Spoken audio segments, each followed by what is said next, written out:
Here's the top 10 list of ways you know you're aging gracefully, okay? Are you ready for them, folks? Who said no out there? Come on, no. Are you ready for them, folks? All right, here we go. Let's count down. Number 10.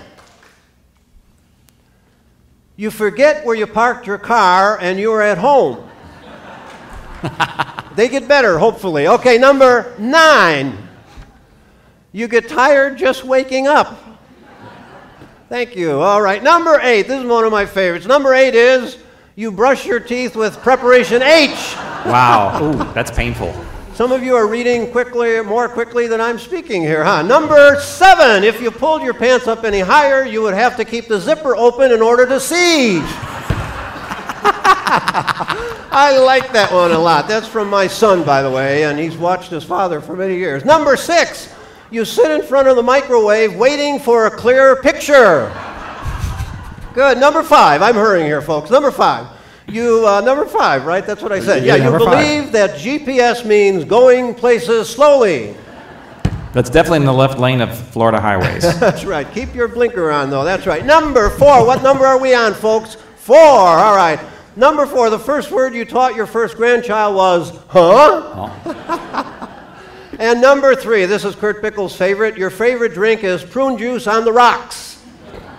Served daily. Kurt evidently doesn't have a good sense of humor, does he? That's all right. Number 2, I'm hurrying. All right, number 2. You wonder why your remote is not working, and then you notice that you have your cell phone in your hand. And number 1, a little role play. Number 1 of reasons you know you're aging gracefully is you forget your children's names, but you can remember when Jeopardy is on TV. All right. Thank you very much, Joe. All right, all right. I think the photo up there of your confirmation picture is just a beautiful one. I really do. Thank you very much. Good.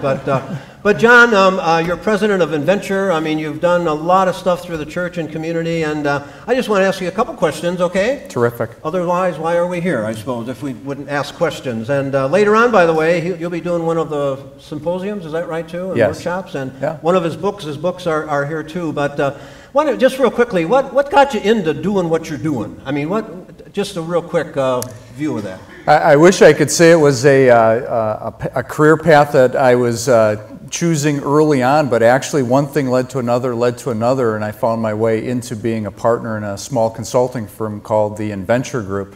I often introduce myself as an average guy. Average people these days have 3 to 5 careers. This is my 3rd career. Yeah, wonderful. Started as a high school counselor, and then 14 years in financial services, and now 17 years with Inventure Group.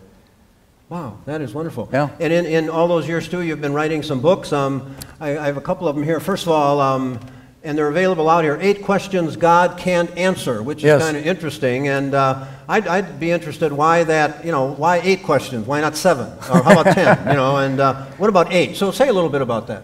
Well, the inspiration for the book, first of all, I was at a conference that Rick Warren was speaking at. You may have heard of him. He's written a book that sold a few more copies than 8 Questions. And he, in the middle of his telling a story, said that when God asks a question, we should probably pay attention. And that caused me to write this book, 8 Questions. Originally, truth be told, I had 10, but I ran out of time. And so, I ended up with 8. And these are all questions that Jesus asked that are questions that I still grapple with myself, and I think many of the people that have read the book are grappling with them as well in all different life stages. I'd be interested. Yeah, are there some in here? What of all questions? How would they relate to older adults? I mean, how would you fit any of these into the questions? Yeah. Certainly, they all relate to older adults. I think perhaps the second question, which is why are you so afraid, is the question that I might say is particularly apropos for older adults, aging adults. The story of that question is that Jesus is crossing the sea in the middle of the night. A furious storm blows up. He calms the storm and then asks the disciples why they're so afraid. But the question behind the question is he was encouraging them to go to the other side.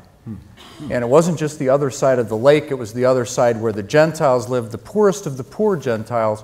And so he was asking them to go to a place that they hadn't been before. which is, I think, particularly appropriate. As we grow older, we can kind of fall into a routine or into a rut, and Jesus is asking us to go over to the other side and asking, why are we afraid to do that? Why do we lack faith? Yeah. I like to say I've dedicated myself to wellness. I started off in the corporate world, 20 plus years in healthcare, more on the analytics side, information that we were deriving from healthcare. And what I found in that arena was that, you know, a lot of people, I believe, in our society are blessed. We have chosen our lives in a way. We've picked our partners to marry, usually, hopefully. You know, had children, picked our hobbies, all those things that we enjoy doing. And I noticed people seemed overwhelmingly stressed out. And also that they had a strong identity with, what do you do? What's the first question you ask people? What do you do? And I felt that I could help, and that's why I started my wellness business 10 years ago, as to help people to really figure out how to handle stress. And there's some lovely, very gentle, joyful techniques that you can do. But also, what is managing change? I don't think people consider what managing change is, and I'll give you an example. When we are in our 20s to 50s, let's say, and we're working, we identify strongly with the work that we do, raising the children and so on. What happens when that changes? Who are we then? And that's a big question, isn't it? Who are we? Who am I?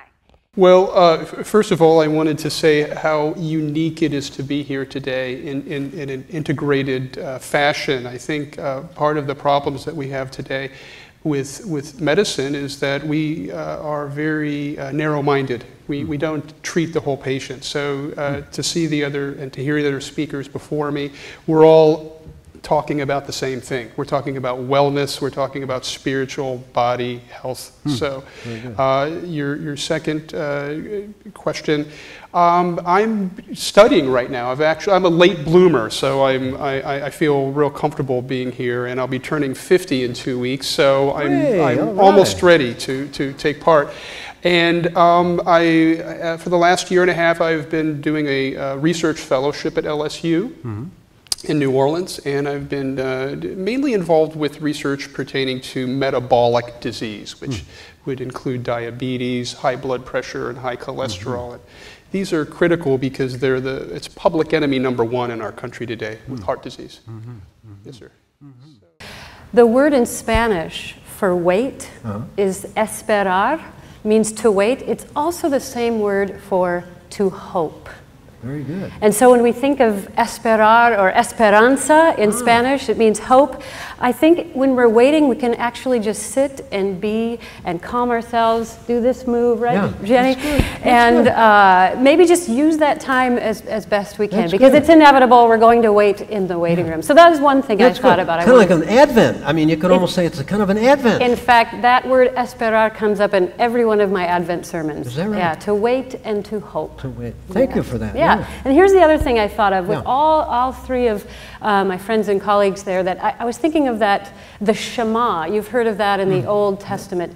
Oftentimes we only focus on one of those areas of our lives, but the Shema says we are to love the Lord our God with all of our hearts, souls, mind, strength. In other words, just keep on listing, and with our whole beings. And in fact, that word for soul in the Old Testament is nephesh in Hebrew, and it means our whole being. And I think our first speakers really got at that. That's good. You've been listening. That's really good. I mean, that's great. Yeah. Been in the waiting room.